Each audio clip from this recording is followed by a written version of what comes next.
All right, this is MTG Buddha back again today with another video. Today we're going to try out something for post rotation. We're going to do a Grul version of my Arcane Bombardment deck. We're losing a lot of the spells that I like in blue to go along with this, so we're going to try out a little something different because I really like this card and I want to keep playing it just because I think it's fun. So we're going to try a green iteration. One of the problems I have sometimes is them exiling or destroying my Arcane Bombardment. So, other than countering that in green, the best way to get around that is with Tamio's Safekeeping. It's going to give a target permanent hexproof and indestructible at the end of the turn. Plus, it's also going to gain me 2 life, which is an added little bonus. And if I ever get this underneath Arcane Bombardment, then Arcane Bombardment just starts protecting itself. A lot of the deck's going to be similar. We're going to have 4 copies of Play with Fire as well, like normal. This time we're going to have a couple of braids, and we're going to have a playset of braids, because there are some artifact things. Like there's a lot of green black sacrifice that has the only anvil hammer or whatever things they are, the red black anvil. Um, there's a lot of those, so this has the added effect that I can get rid of artifacts if I want to. We're going to play 2 copies of Cathartic Pyre. It does 3 damage to creature or planeswalker, whereas this one only does it to creature. And then the second mode is draw 2, discard 2, or draw up to 2, and then discard that many. I'm going to throw 3 copies of Smoldering Egg. I've never run a creature in here, but we're going to try running 3 copies of him. If he gets flipped over, he's really good. The little bit that I've tested this deck, the spells that are cast from Arcane Bombardment do not actually put counters on him, which I was a little disappointed in. I thought for sure it's going to get counters, because it just says whenever you cast an instant or sorcery, and over here it says you may copy them so they're not actually being cast. So that's the problem. So it's when you cast, not copy. But yeah, so it doesn't get counters from those, but I am still casting a lot of spells in this deck, which is going to make this flip. And Tamio's Safekeeping can help protect it as well. And whenever I cast spells, I get to do 2 damage to any target. So that's a good thing to have. And I'm trying 2 copies of this. It destroys artifacts, enchantments, or lands. If I need to, I can ramp myself a little bit with this. I can destroy one of my lands and go get 2 lands out of my deck and put on the battlefield. So, like, if I just had like 1 red and I needed a second red to be able to cast this or this, I could do this and go get destroy one of the green lands and go get 2 red lands out of my deck. And it has flashback, so I can also use it on my opponent's artifacts and enchantments or their lands if I needed to for some reason. But it's got a little bit of threat diversification, because like I say, here I can get rid of artifacts, but this allows me to get rid of some enchantments that could be problematic.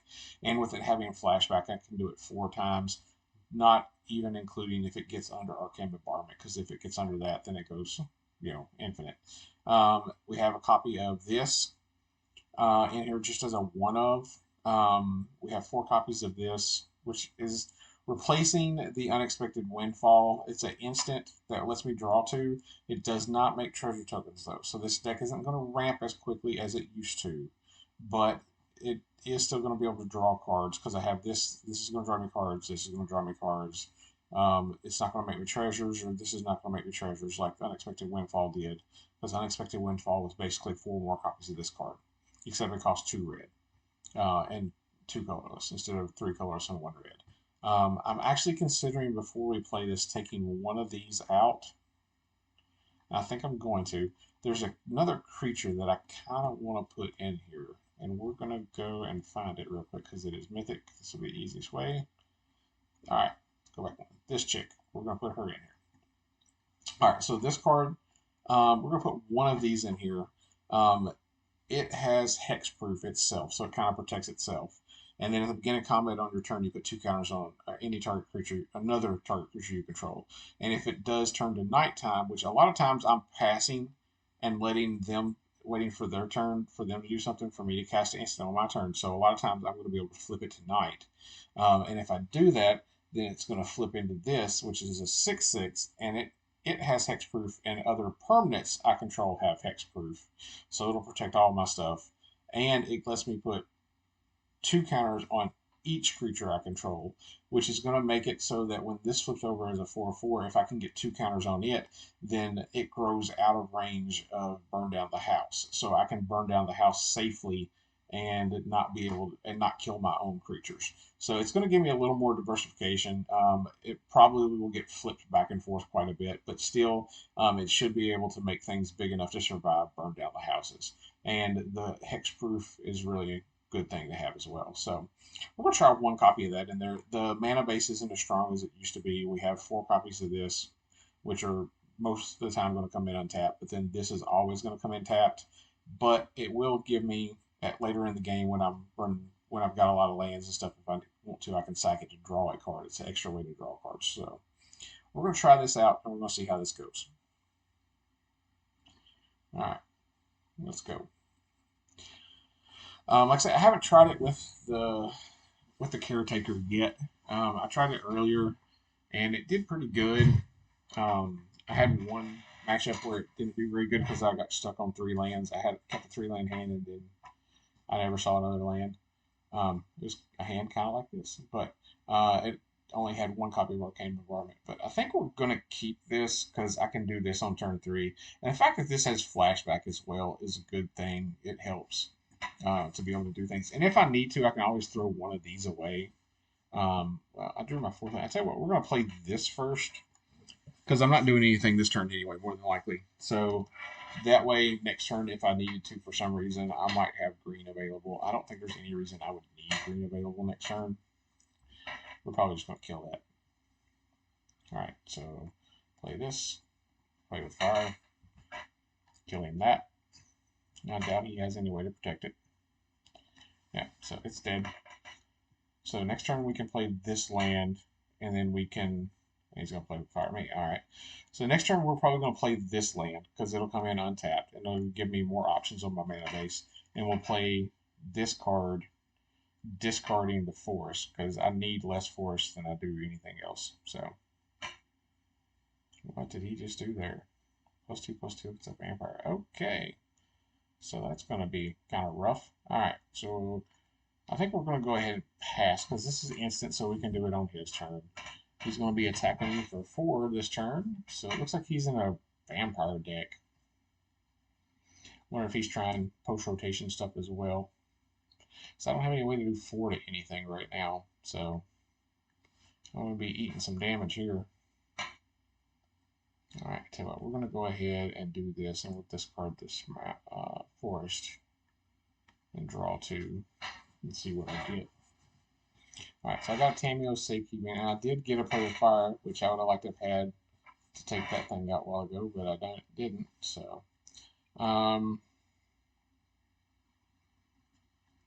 Yeah, I think we'll go ahead and pass. And we'll see what happens next. So he's going to sacrifice that to draw 2 and get a treasure. So he's got 2 cards in hand, drew a 3rd. So he's got a land. Does he have another creature? If he does, he'll play it after damage here. But no. Alright, so we're going to do this and discard a mountain. A Montagna.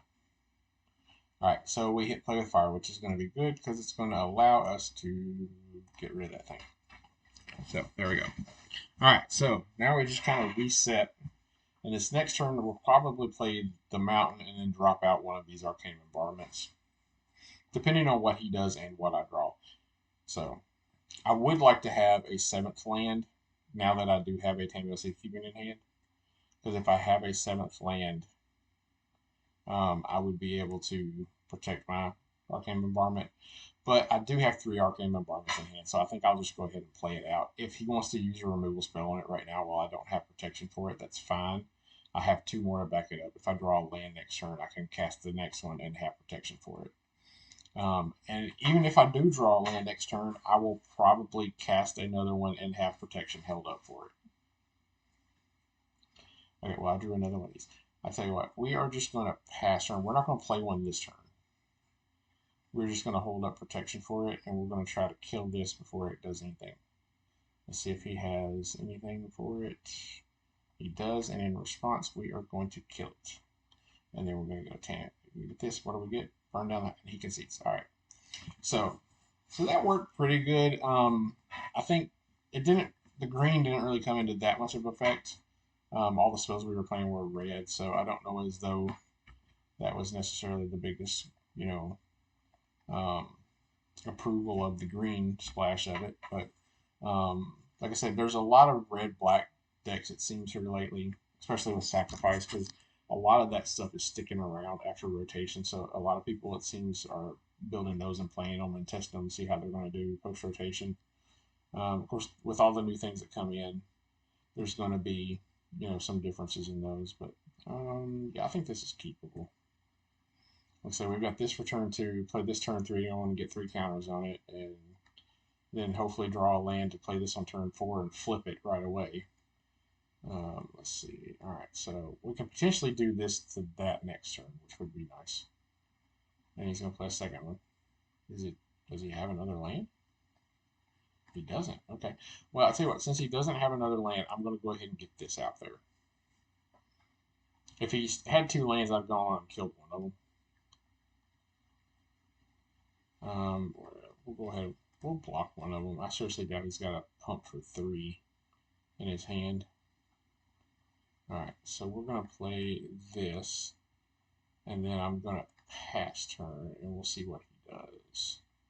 Because I might just do this, but if he does something to like pump it or something, then I'll kill one of them in response. Alright, so we'll block, that's fine. Alright, so we're going to do this, discarding this. Putting 3 counters on that.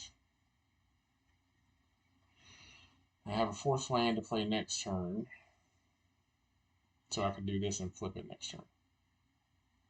Yeah, okay, so we will play this land, and then we will pass.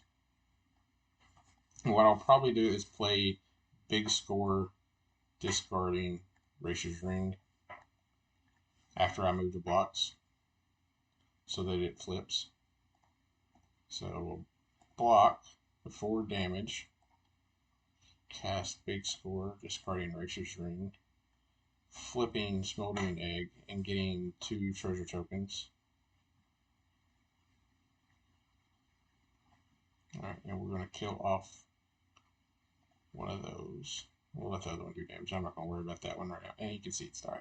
He got stuck on 1 land, so that wasn't, again, not a good estimation of how good the deck's going to be, because this dude kept a bad hand with 1 land. But, I mean, still, wins are wins, I guess. So, we got 2 wins so far.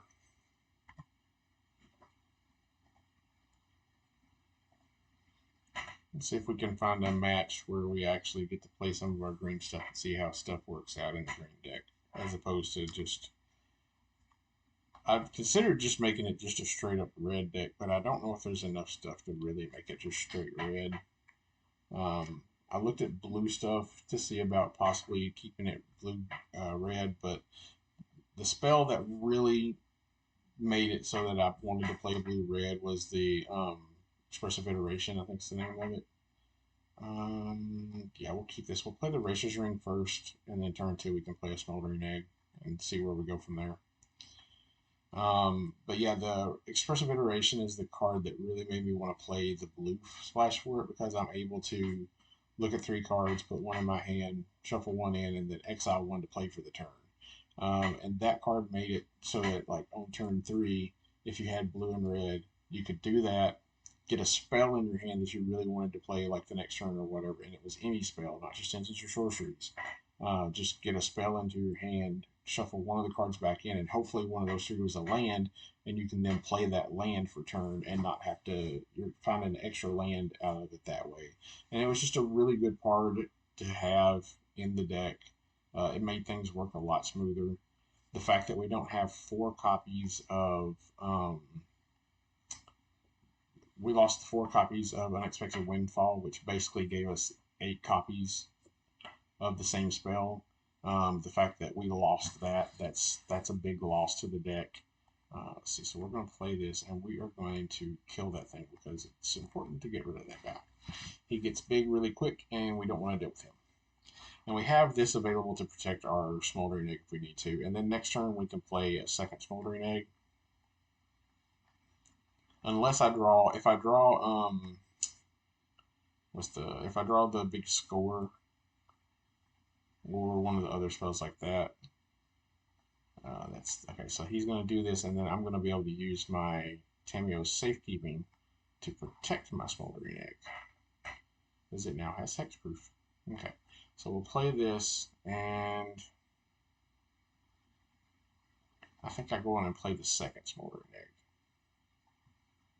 I have this that I can get something back. If I draw another green land, I'm liable to play this to get back to Tamio Safekeeping. So he is tapped out. So yeah, so we will just block. Because he's tapped out and he's not going to be able to do any extra damage or anything crazy. So, alright, so I played a land. I'm going to go ahead and cast this. Do I want to get Tamio Safekeeping back, or do I want to get... Let's see, so I'm doing 3 here. I think I take Tamio Safekeeping back. We're going to get 3 counters on this one. So when I cast it next turn, if I cast it on his turn, this will flip. And this will get the 4th one. And then next turn, if I do cast it this turn, I can always cast this with flashback and get it back again if I draw another land and have it to play again on the next turn. So he's probably trying to figure out what to do now that he knows I have a Tamio Safekeeping in hand. And I'm going to get one of these flipped. Because like if I do cast it this turn and flip this, any spell I draw next turn that's going to do damage to anything, I'm going to get to do that damage plus 2 damage to any other thing that I want to do. So, yeah.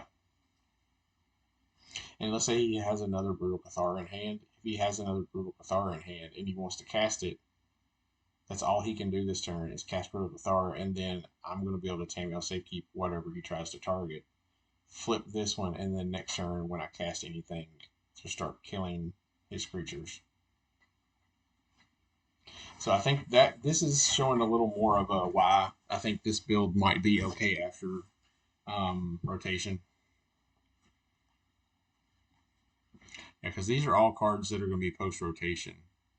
And like the last matchup, that I had a matchup earlier where somebody was doing like Esper, and they were playing all the gain 1 life lands. So I think they built theirs kind of for post-rotation as well, trying to see what it would look like. Alright, so we will pass. Goes to my turn.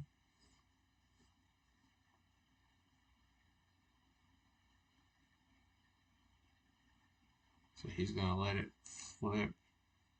So this now has Ward, pay 3 life. He's going to put a counter on something. I think he's just kind of checked out already. I have a feeling this game's just going to not really go anywhere from here.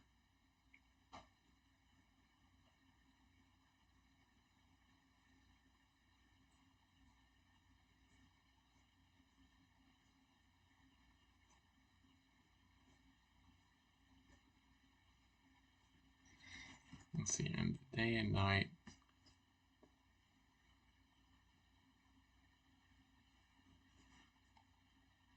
Okay, so he's going to put the counter there. Alright, so we are going to do it. You know, I think I just passed turn. I don't think I'd do anything.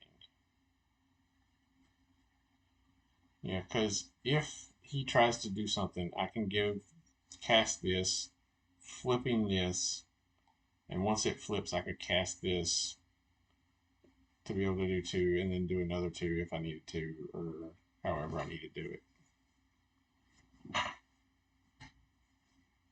Although I have a feeling this is going to end with him just conceding, probably.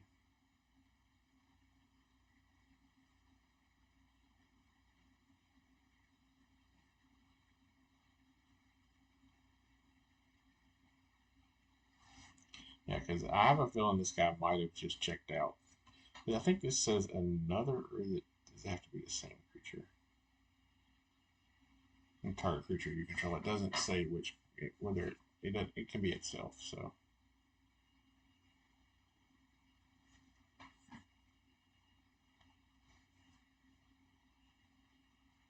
okay, so yeah, so that's what I figured was going to happen there. He saw the writing on the wall.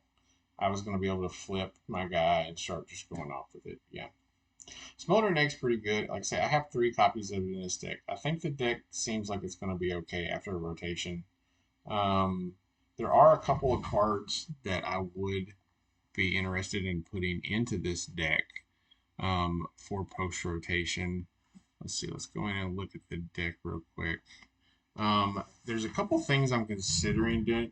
I would almost go either red white or go back to red blue, or try to do some type of like Timor with it, because there's a card that I actually wouldn't mind to replace Burn Down the House with.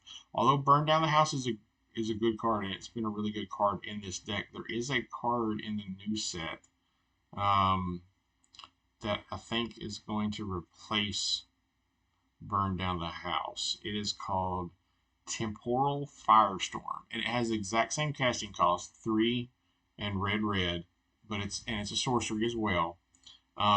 It doesn't have the option of making the 1/1s, but it does the same thing as the other one. Temporal Firestorm does 5 damage to each creature and each planeswalker, but it also has kicker on it. So it has kicker for 1 and a white or kicker for 1 and a blue. It's and or. So you can pay the 3 red, and then 1 white, or 1 blue, or 1 white and 1 blue. Which there are times that I would be able to do that. If I get Temporal Firestorm under Arcane Bombardment, I could pay the kicker cost, just paying the kicker cost. And if you do pay the kicker cost, it says choose up to X creatures and or planeswalkers you control, where X is the number of times the spell is kicked. Those permanents phase out. So basically, it would be a way in, if I did red blue or red white, or maybe if I just went Jeskai and did red blue white, um, that I would have a way to protect my Smoldering Egg or Ashmouth Dragon once he's flipped, by phasing him out and keeping him from taking the 5 damage. So that's something that I might consider putting in the deck. The only other spell that is actually going in the deck that I know for sure is I'm going to be putting in 4 copies of Lightning Strike. I'll probably be moving um, these 2 cards to the sideboard and moving a couple of these to the sideboard and making room for 4 copies of Lightning Strike. Those 4 copies of Lightning Strike is just, I mean, it's Lightning Strike. I do like the extra thing on here, so I'll probably keep 2 copies of this in. This is just kind of holding the place for Lightning Strike right now in the deck, and then these are basically what the Abrade is going to be in my main build after. Um, so basically, these will become Abrades, and then the Abrades will become Lightning Strikes. Um, I do kind of like the 1 copy of this. I think that's kind of cool in this green version. We didn't get to use this, but I did use it in testing, and I was able to get rid of a couple of enchantments that were pretty key. Um, I got, I did it once to get rid of their enchantment, and then I wound up getting it under Arcane Bombardment. It was able to get rid of an enchantment the next time, and then get rid of another enchantment. And then I used it on my own land to go get an extra land and so forth. So the versatility of this card is actually pretty cool. I don't think I would want more than 2 of it in here. The fact it has flashback is really good, along with the fact I can get it under Arcane Bombardment. So this is what the deck looks like right now. We'll see what it looks like post rotation. I haven't really deep went deep into all the green spells yet to see what I might want to put in there, instant sorcery wise for green. I know if I do stay in green, if I start playing some best 2 out of 3s, I will definitely be putting some ways to get rid of flying creatures in the sideboard. Um, Probably another way or 2 to get rid of artifacts and enchantments. There is uh, another creature that might be a one of in the deck, but I'm not sure. Um, there's a mythic in the new set called Silverback Elder that is 2 green, so it's kind of a heavy green casting cost, but he has pretty good thing, but it's only when you cast creature spells, so I wouldn't get to do a whole lot of using the abilities, but it is a 5/7, so it would get around Burn Down the House by itself. Um, I would consider a couple other spells that I saw were things that might be something I would think about, but um, didn't see anything that was just super good where I was just like, oh, I need to get that right there. Um, I might try to find some way to go search for lands. If there's a cheap way to go search for lands and put them on the battlefield, that might be something that I would add. Because when I was looking a while ago, there weren't any real good cheap ways. Sometimes there's things for like one or two where you can go get a land and put it on the battlefield. And there was a spell for one that lets you go get a basic land. Let's see. Yeah, dig up. It's a rare that for 1 green lets you go get a basic land, reveal it, put it on the battlefield. Um, if I was playing black in this deck, if you do the cleave cost, you can search your library for a card. You take out the bracketed areas if you do the cleave cost. So it would just let me search for any card if I was doing green black, but I'm not doing black, so it doesn't really have the extra added benefit. Now there are times where I would have treasure tokens that I could do the black part, but I just didn't feel like putting that in there was necessarily any better than any of the things that I do have in the deck right now. There are, let's see.